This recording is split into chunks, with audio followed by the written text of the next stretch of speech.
ٹھیک ہے جی، یہاں تک تو ہو گئی ہماری ٹرانسلیشن.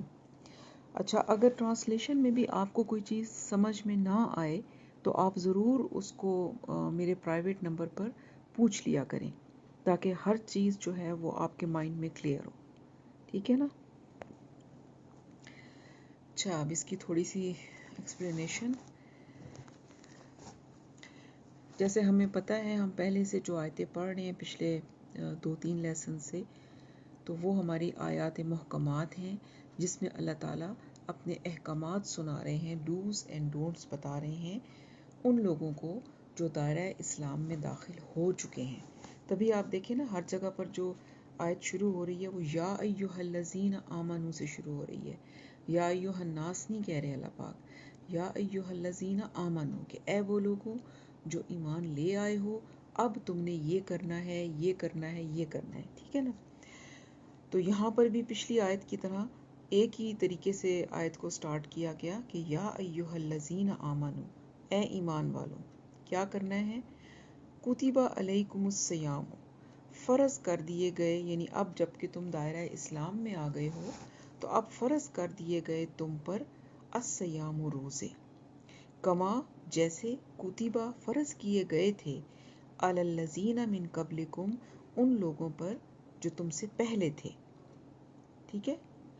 لعلکم، تاکہ تم تتقون، تقوی اختیار کرو. تو یہاں پر اب روزے کی فرضیت کے بارے میں آیتیں آ رہی ہیں، اور اس سے ہمیں یہ بھی پتہ چل رہا ہے کہ روزے کا جو حکم ہے وہ پہلی قوموں پر میں بھی روزے موجود تھے، جو کہ حضرت آدم سے لے کر تمام انبیاء کی شریعت میں روزے جو تھے وہ موجود تھے. ان کی تعداد اور ان کے طریقوں میں بھی کچھ فرق ہوگا، لیکن بہرحال روزے موجود تھے. اور یہ دین اسلام کا ایک بہت ہی اہم رکن ہے، اور اہم رکن اس لیے بھی ہے کہ اس سے جو ہمارا ایک سرکش نفس ہے اس کی اصلاح ہوتی ہے. اور اسلام میں اپنے نفس پہ قابو پانا ایک بہت بڑی بات ہوتی ہے، کیونکہ ہر جگہ پر ہماری جنگ جو ہے وہ یا تو شیطان کے ساتھ ہے اور زیادہ تر اپنے نفس کے ساتھ ہوتی ہے.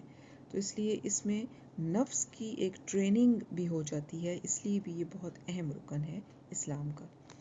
تو اسی لیے فرمایا کہ اے ایمان والوں، تم پر روزے فرض کر دیے گئے ہیں. یعنی اب ظاہر ہے لوگ تو کب سے اسلام قبول کر رہے تھے، لیکن روزے جو تھے وہ تو مدینہ میں آ کے فرض ہوئے ہیں. مکہ کا جو اتنا سارا پیریڈ تھا 13 سال کا، اس میں تو روزے فرض نہیں تھے.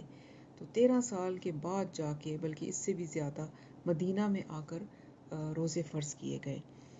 تو اور فرض کیے گئے، اور ساتھ یہ بھی بتا دیا گیا فرض کرنے کا مقصد بھی، کہ روزے کیوں فرض کیے گئے؟ اس لیے تاکہ تم تقوی اختیار کرو. یعنی بیسک مقصد جو روزے کا ہے وہ یہ نہیں ہے کہ تم بھوکے پیاسے رہو، بلکہ یہ ہے کہ تم تقوی اختیار کرو. تو اس سے ہمیں یہ بھی پتہ چل رہا ہے کہ روزہ جو ہے وہ انسان کے تقوی کو بڑھاتا ہے، اس میں اضافہ کرتا ہے.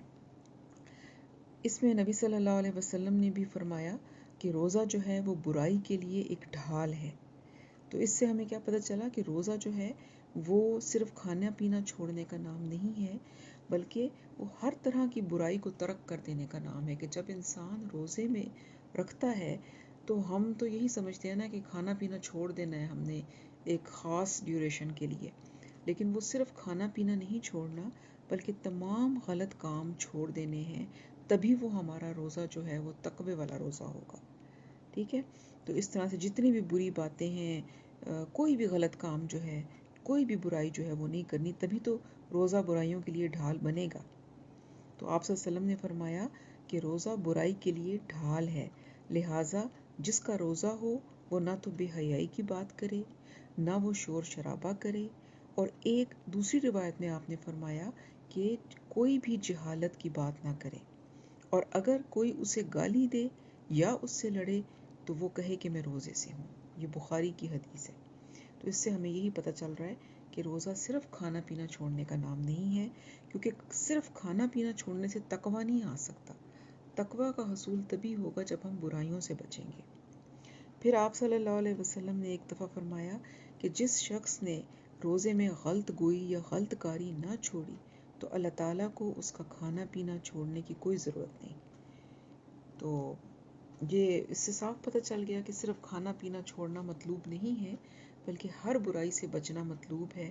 اور وہ جو پیریڈ ہے روزے کا، اس کو ہم نے بہترین طور پر اللہ تعالیٰ کی مطلب اللہ کی بڑائی بیان کرتے ہوئے وہ گزارنا ہے. ٹھیک ہے. اچھا، آگے کیا ہے؟ ایام معدودات، یہ چند دن ہیں گنتی کے، یعنی کہ جو روزے ہیں چند دن ہیں. اگر سال کے حساب سے دیکھیں تو 365 دنوں میں سے صرف 30 دن یا بلکہ 29 دن اتنے ہی بنتے ہیں. تو یہ اس حساب سے تو چند دن ہی بنیں گے نا، کہ فرمایا کہ یہ گنتی کے چند دن ہیں. فمن، پس جو، کانا ہو منکم تم میں سے، مریضن مریض، او یا علی سفرن سفر پر ہو، فعدتن تو وہ گنتی پوری کرے، من ایام اخر بعد کے دنوں میں. تو یہاں پر ایک اللہ پاک نے چھوٹ دے دی کہ اگر رمضان کا مہینہ آتا ہے، تم رمضان کا مہینہ پاتے ہو، تو اس میں اگر تو تم بیمار ہو یا سفر میں ہو تو پھر تمہیں اجازت ہے کہ تم روزہ چھوڑ سکتے ہو، لیکن پھر بعد کے دنوں میں وہ گنتی پوری کر لو. یعنی جتنے روزے بھی چھوٹے ہیں ان کو پھر بعد میں جب تم سفر گزار چکو یا تم بیماری سے ٹھیک ہو جاؤ، تو پھر رمضان کے مہینہ پورا ہونے کے بعد وہ اتنے روزے جو ہیں ان کو پورا کر لو. تو یہ بیماری میں خواتین کا جو پیریڈز کا ہے مسئلہ وہ بھی آ جاتا ہے اسی میں، کہ ان کو وہ جو پیریڈز میں روزے چھوٹیں گے وہ بھی ایک طرح کی بیماری ہی ہے، تو وہ بعد میں پھر پورے کرنے ہیں اسی اصول کے تحت. ٹھیک ہے. اور اس میں دودھ پلانے والی جو خواتین ہیں وہ بھی آ جاتی ہیں. وہ بھی پھر اگر وہ کسی بچے کو فیڈ کرا رہی ہیں تو وہ روزے چھوڑ سکتی ہیں اتنے ٹائم کے لیے، لیکن وہ پھر بعد میں ان کو وہ روزے پورے کرنے ہیں. ٹھیک ہے جی. یہ اور سفر میں بھی جو ہے وہ روزہ چھوڑ سکتا ہے، لیکن اگر رکھ بھی لیں تو کوئی حرج نہیں. آج کل کے سفر تو بہت آسان ہے.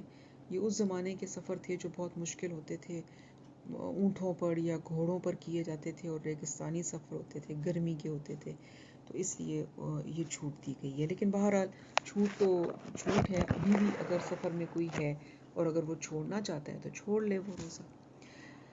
وَعَلَى الَّذِينَ، اور ان لوگوں پر، یُطِیقُونَہُ جو طاقت رکھتے ہیں، فدیتن فدیے کی، طعام مسکینہ تو وہ ایک مسکین کو کھانا کھلائیں.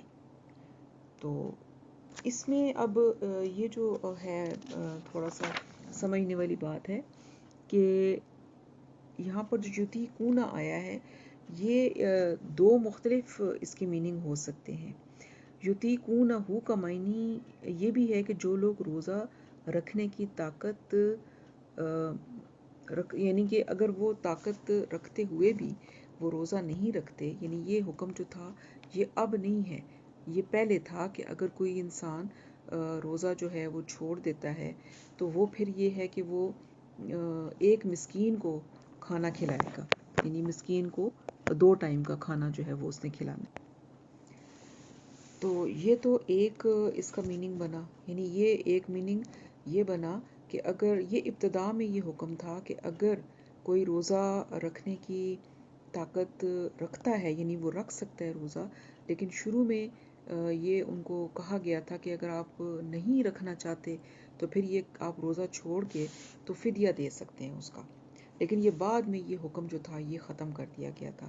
اور دوسرا میننگ اس کا یہ بنتا ہے کہ وہ لوگ کہ جو طاقت نہیں رکھتے روزہ رکھنے کی، تو جیسے کہ کوئی بہت بوڑھا ہے اور وہ روزہ نہیں رکھ سکتا، یا کوئی کسی ایسے مرض میں مبتلا ہے کہ اس کو پتہ ہے کہ میں نے ٹھیک نہیں ہونا، جیسے شوگر وغیرہ ہے، وہ لوگ روزہ نہیں رکھ سکتے، ان کو مسئلہ ہوتا ہے، یا کوئی اور ایسی بیماری ہے، تو پھر اس صورت میں کیا ہے کہ وہ مسکین کو کھانا کھلا دیں، وہ اس کا فدیہ دے دیں. تو یہ چیز تو ابھی بھی ہے کہ اگر آپ روزہ نہیں رکھ سکتے اور ڈاکٹرز کہتے ہیں کہ آپ نے نہیں رکھنا، تو پھر آپ روزے چھوڑ سکتے ہیں، اور پھر اس کو آپ ظاہر ہے بعد میں پورا بھی نہیں کر سکتے کیونکہ آپ تو روزہ ہی نہیں رکھ سکتے، تو پھر اس میں مسکین کو کھانا کھلا دیں 2 ٹائم کا. اور وہ علماء یہی کہتے ہیں کہ وہ جو 2 ٹائم کا کھانا ہے وہ ویسا ہی کھلائیں جیسا کہ وہ خود کھاتے ہیں کھانا، یعنی جو ان کی اپنی ایک اوقات ہے اس کے مطابق وہ 2 ٹائم کا کھانا کھلا دیں. یہ کھانا آپ یعنی کہ روزے کے دار کو ہی سحری اور افطاری دے دیں، اور یا پھر اکٹھا بھی دیا جا سکتا ہے یہ فدیہ. پھر آگے ہے فمن تطوع، پس جو خوشی سے کرے، خیرن کوئی نیکی، فہو خیر لہ، تو وہ اس کے لیے بہتر ہے. یعنی اگر کوئی انسان جو ہے وہ کسی کو کھانا یعنی جو فدیہ مقرر کیا گیا ہے اس سے زیادہ کھلا دے تو نیکی ہو جائے گا نا. تو اگر کوئی خوشی سے زیادہ بڑھ کے نیکی کرنا چاہے تو یہ اس کے لیے بہتر ہے. وہ جتنا بھی زیادہ نیکی میں آگے چلا جائے، تقوی میں آگے چلا جائے، تو یہ اس کے لیے اتنا ہی بہتر ہے. وَأَن تَصُومُوا، اور اگر تم روزہ رکھو، خیر لکم، تو بہتر ہے تمہارے لیے، ان کنتم تعلمون، اگر تم جانتے ہو. لیکن کیا ہے کہ اگر تم روزہ رکھ لو تو پھر یہ تمہارے لیے اور بھی زیادہ بہتر ہے. یعنی اگر تم روزہ ہی رکھ لو تو اگر تم سمجھو تو یہ تمہارے لیے زیادہ بہتر ہے. یعنی اس روزہ رکھنے کا ثواب جو ہے، جو روزہ رکھنے کا اجر ہے، وہ اتنا زیادہ ہے کہ یہ تمہارے لیے اور زیادہ بہتر ہوگا کہ تم روزہ ہی رکھ لو اگر رکھ سکتے ہو تو. ٹھیک ہے. اچھا، اس میں ایک حدیث بھی ہے کہ آپ صلی اللہ علیہ وسلم نے فرمایا کہ روزے دار کے لیے 2 خوشیاں ہیں، ایک روزہ کھولتے وقت اور دوسری جب وہ اپنے پروردگار سے ملے گا. تو ظاہر ہے روزہ رکھنا بہتر ہے کہ وہ ایک تو روزہ کھولنے کی خوشی تو چلو ہمیں دنیا میں پتہ ہے کہ ہم روزہ کھولتے ہیں، پیاس لگی ہوتی ہے، پانی پیتے ہیں تو بڑا مزہ آتا ہے، بھوک لگی ہے کھانا کھا لیتے ہیں، اور ایک تسکین اور ایک تسلی بھی ہوتی ہے، سکون بھی ہوتا ہے. لیکن اللہ تعالیٰ سے جس روز ملیں گے اس روز بھی ایک خاص خوشی ملے گی جس کا اندازہ ہمیں تب جا کر ہوگا. تبھی تو اللہ نے فرمایا نا کہ روزہ میرے لیے ہے اور اس کا اجر میں ہی دوں گا. یعنی اس کا اجر جو ہے وہ اتنا زیادہ ہے کہ وہ اللہ ہی کو معلوم ہے، اور وہ تب جب ملے گا تو اس وقت ہمیں پتہ چلے گا کہ یہ کتنی بڑی چیز ہے.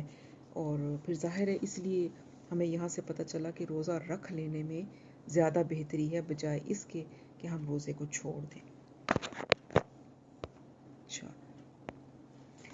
شہر رمضان الذی، شہر رمضان الذی، رمضان کا مہینہ وہ ہے جو انزل فیہ، نازل کیا گیا اس میں القرآن و قرآن. یعنی یہاں پر اب بتایا جا رہا ہے رمضان الکریم کے جو مہینہ ہے اس کی فضیلت کیا ہے کہ یہ وہ مہینہ ہے کہ جس میں قرآن نازل کیا گیا. اور ویسے یہ بھی ہے کہ جتنی بھی آسمانی کتابیں نازل ہوئی ہیں اللہ کی طرف سے، وہ ساری کی ساری جو تھیں وہ رمضان المبارک کے مہینے میں ہی نازل ہوئیں. تو اب یہاں پر بتایا گیا کہ قرآن جو ہے وہ رمضان کے مہینے میں نازل ہوا. تو لیکن ہم تو دیکھتے ہیں کہ قرآن جو ہے ہم پڑھتے آ رہے ہیں 23 سال کے عرصے میں نازل ہوا. تو دونوں باتیں ٹھیک ہیں، اور علماء بتاتے ہیں کہ رمضان کے مہینے میں لیلۃ القدر کی رات جو قرآن پاک تھا اصل میں لوح محفوظ جو کہ 7ویں آسمان پہ ہے، اس سے قرآن پاک جو تھا وہ اٹھا کر جو دنیا کا آسمان ہے اس پر لایا گیا تھا لیلۃ القدر کی رات، اکٹھا سارے کا سارا. تو وہ پھر اس سے ہو رہا ہے کہ قرآن پاک جو تھا وہ رمضان میں نازل کیا گیا لوح محفوظ سے آسمان دنیا پہ، اور یہاں آسمان دنیا سے پھر ہمارے پاس وحی کے ذریعے نبی صلی اللہ علیہ وسلم پر 23 سال کے عرصے میں قرآن پاک جو تھا وہ تھوڑا تھوڑا کر کے حضرت جبرائیل علیہ السلام لے کر آتے رہے. تو اس طرح سے ایک قرآن مجید جو ہے وہ رمضان کے مہینے میں نازل ہوا، اور یہ اس کی بہت بڑی فضیلت ہے رمضان المبارک کے مہینے کی. اور قرآن کی پھر آگے یہاں پر بتائے جا رہی ہیں صفات کہ وہ کیا ہے. ہدی للناس، وہ لوگوں کے لیے ہدایت ہے، کہ اگر دنیا میں کوئی ہدایت کا راستہ چاہتا ہے، سیدھے راستے پہ چلنا چاہتا ہے، تو وہ قرآن کو پکڑ لے.